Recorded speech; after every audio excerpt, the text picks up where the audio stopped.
Hello, this is Lisa Russick with the podcast We Are All Psychic. And yeah, I still think we're all psychic. I invited myself over to Savvy's house so I could do a podcast outside in her yard. And it's just a beautiful day in Alabama. Her yard is magic. If you hear cars going by and stuff, sorry, I'm trying to get the sounds out, but just listen to the bird song. I think you can smell it if you try with your clairsmelliance. The way everything in her yard smells so beautiful. It smells like a conglomeration, like flowers, really like plumeria kind of, and the magnolia and the herbaceous kind of smell of her herbs, and this whole yard is just beautiful. And this is the back, so I'm kind of including all the elements. We got like a fire. Yeah, she told me, around the land, find what you like. She told me about this spot. She's right. This is the right spot. And there's the creek. I've been in their backyard a lot of times, but it's usually at night, and it has been a long time since I've been out here during the day. Today I would like to talk about, I've talked about this before in the Positive Energy podcast Misty and I did a long time ago. But I want to talk about our transitioning, all of us, working with energy, really following what we believe, and when to consider other people's points of view and all these kinds of things, relationships with other people with the energy. When I haven't been feeling very good, a lot of stuff, chaos is in my life right now. Hey chaos, what up? Peace, please. And I'm thinking, man, I need to go out in nature and just chill out and do a podcast about nature. And trying to, for me, in my particular situation, get out of an angry mindset, which is really just hiding and burying a lot of sadness. And a lot of, I don't say regrets, but there's a lot of sadness I carry anyway. And this is mine. We all have it. Maybe not. But I have a sadness. And lately, a lot of sad things have happened. It happens to all of us. When I invited myself over to Savvy's, I told her I'm sad today. I said I'm being kind of in a rage because of it. She said it's easier to be in a rage than it is to be that vulnerable and be feeling that sadness. And she's right. I agree with her 100%. I would say that too. She said it better. And I came out here and look what I just found. Oh, so that's like a cocoon. Oh, look at this. See, nature. It already cheered me up. I told her I wanted to come over to get cheered up. And look what I just found. I literally just found this. It's got like a little thing in there. I wonder if there's something living in there. Should we find out? Oh, what if it's evil? What if it bites me? That looks like a grasshopper leg, kind of. I don't think I should. I think I'll just put it back and it could be a giant grasshopper. That made me feel better. I'm going to put it back down and let it have its life. And see if it hatches while we're doing the podcast. That'd be pretty rad. What would hatch, I wonder? Kind of reminds me of a fairy gift, and I think there's some fairies around here. I'm not sure, but I'm pretty sure. I can kind of feel them. So,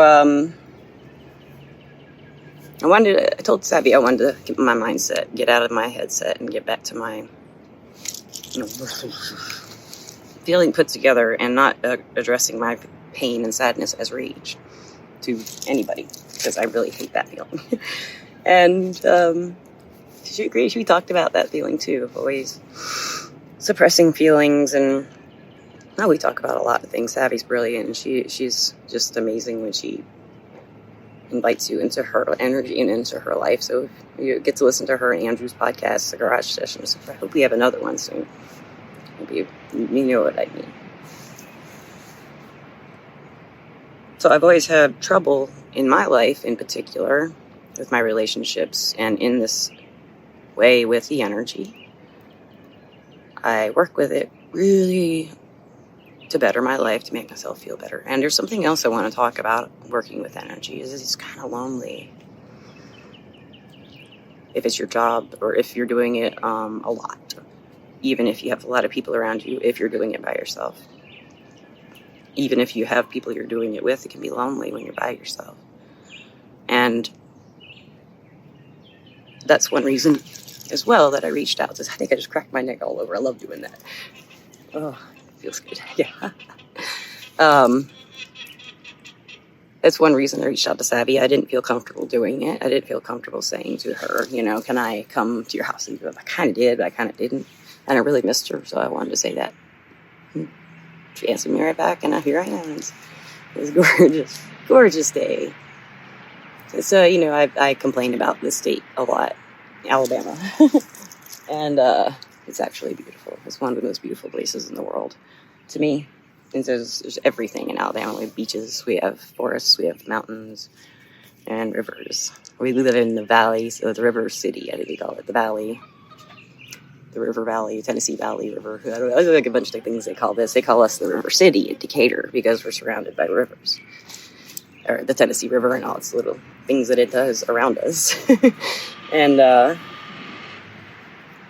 just being out here really is making me feel a ton better. I mean, you can probably see it. That's why I wanted to do this podcast. I did want to do a podcast about being out in nature and just really just feeling it and just letting it fill you up and just admiring the chickens, admiring everything around. I mean, I really should be facing this way, but I can see it if I look in my camera. So, oh, there's little daisies behind me. Oh, and see, there's daffodils growing all around. But yeah, I don't want to pick one, and I don't want to move this camera because it will not go back into its spot.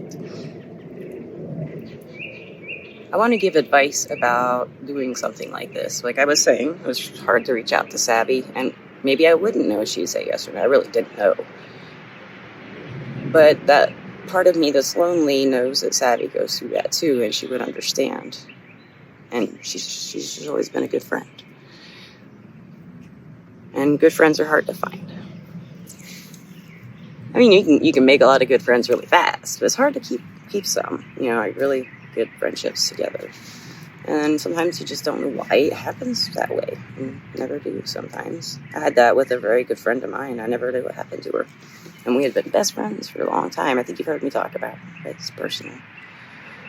And a trend is a loneliness in my life. I choose the loneliness and what I believe in as far as my spirituality goes. For example, in my personal lives, I have been making boundaries. And I've talked to people like me who work with the energy, and they've had to make boundaries. It only makes you lonelier, but I feel like it's a phase a lot of us go through when we're working with the energy. It's another way we're challenged by society in a way. Not trying not to be, but trying to be ourselves. Who are we? Who am I?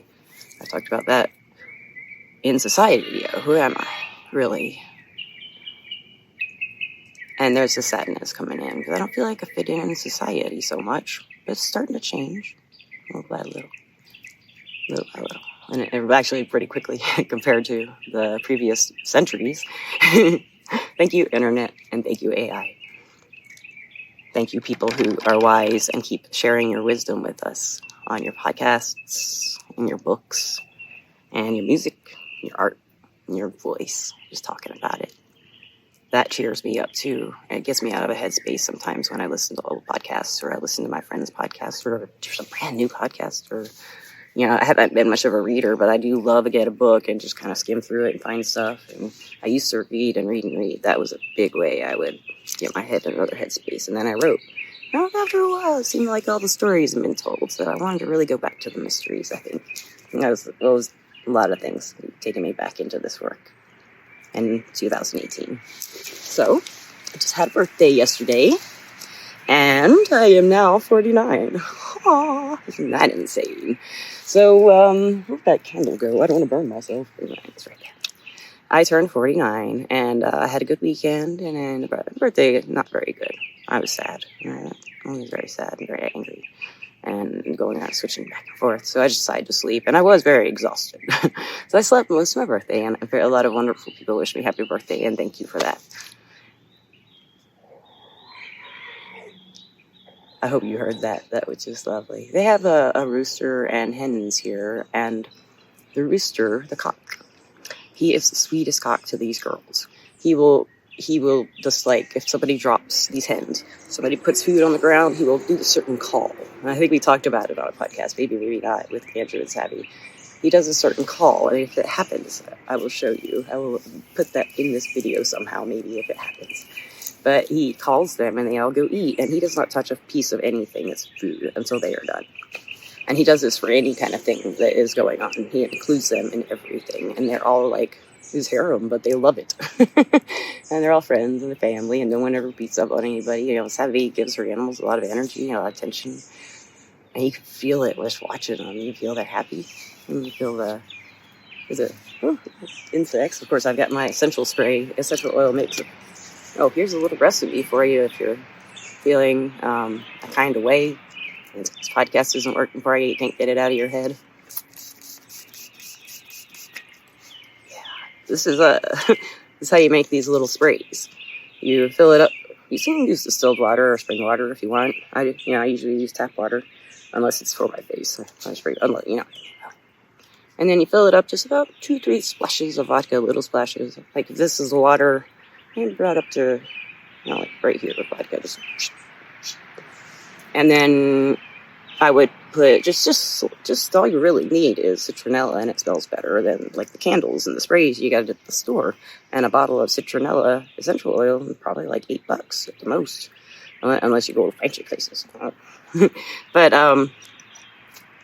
then I put other stuff in there to make it smell better, and that bugs don't like, such as I think I put sage in this one, and something to make it smell bergamot, make it smell better.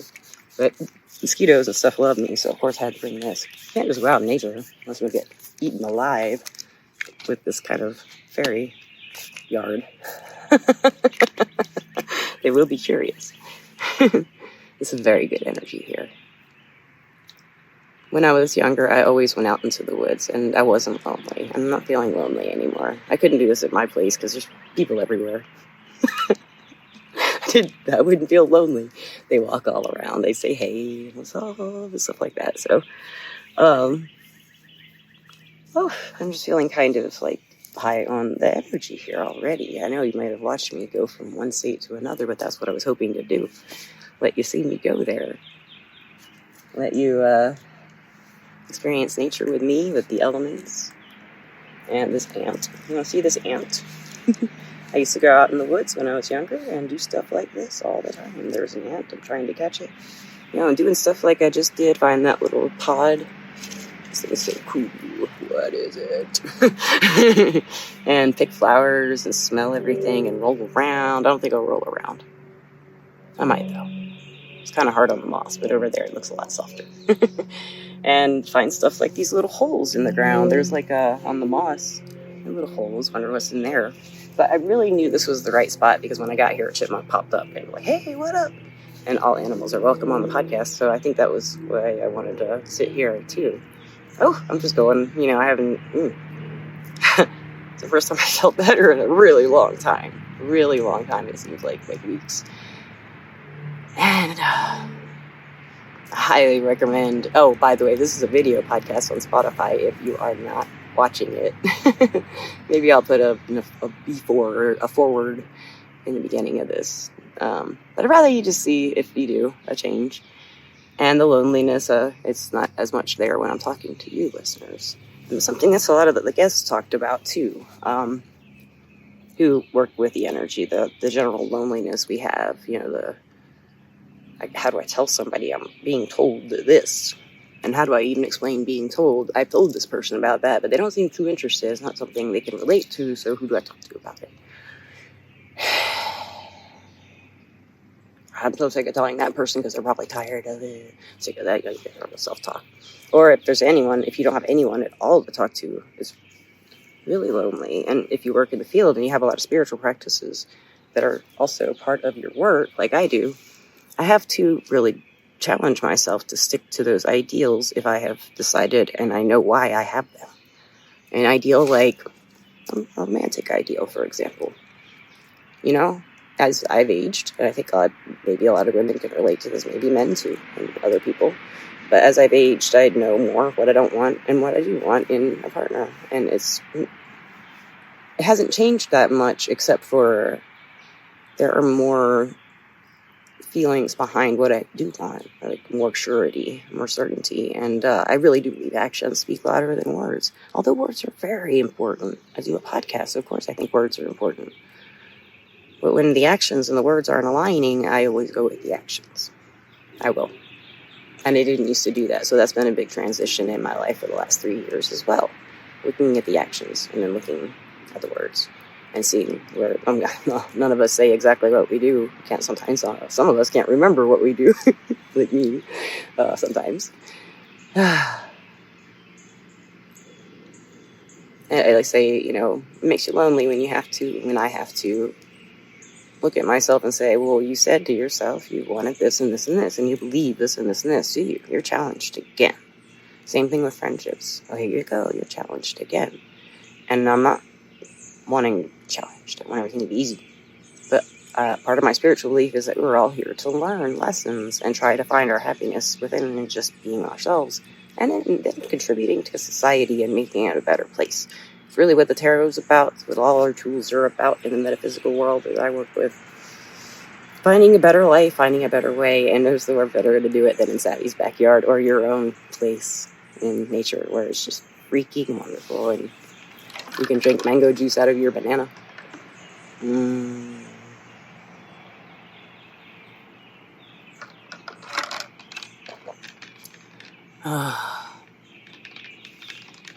Things are all right.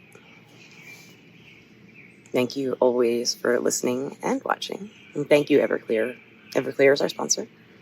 It's an advice website and app where you can get your advice from psychics and empaths so you can get the clarity you need to create the life you deserve. My name is Lisa P. on there. I am an advisor. I love doing this work. I don't do any work I don't love. I've done it, of course. I can't say I never, but as of now, I try not to do work I don't love. I'm really called to do this in a way, but it's more like I just keep doing it when I'm feeling it. And the loneliness, I think, when I can have a guest on the podcast come and say what I don't know, they teach me something. And they feel unburdened because they can just say it. Or I say something and they feel, they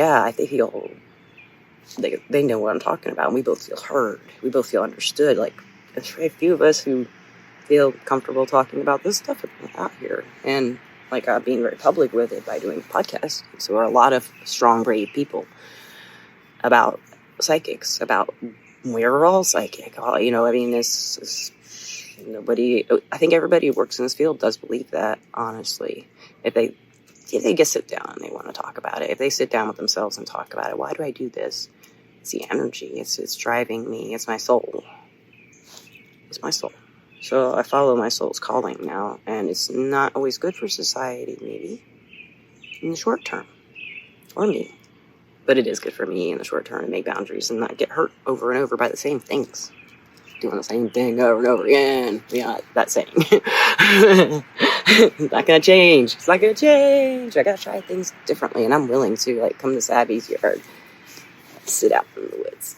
With the daffodils and getting bitten, even though I just missed this one little spot. And I'm going camping a lot this summer, so that should be pretty fun.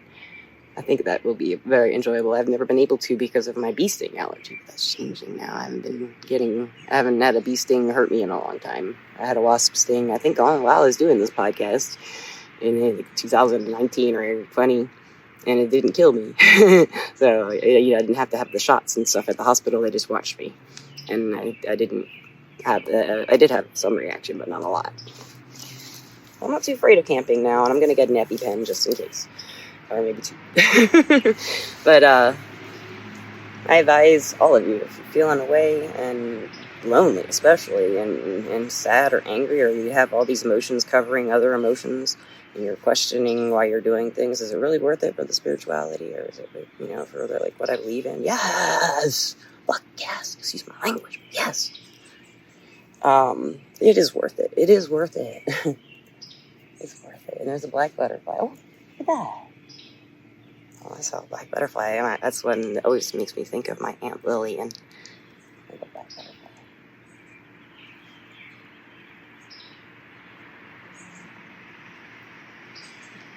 Thank you for always being there and watching and listening. I love you, listeners and watchers. Friends, I hope you feel better when you do this. Or maybe you're just watching and listening to this. Bye. Hi, handsome.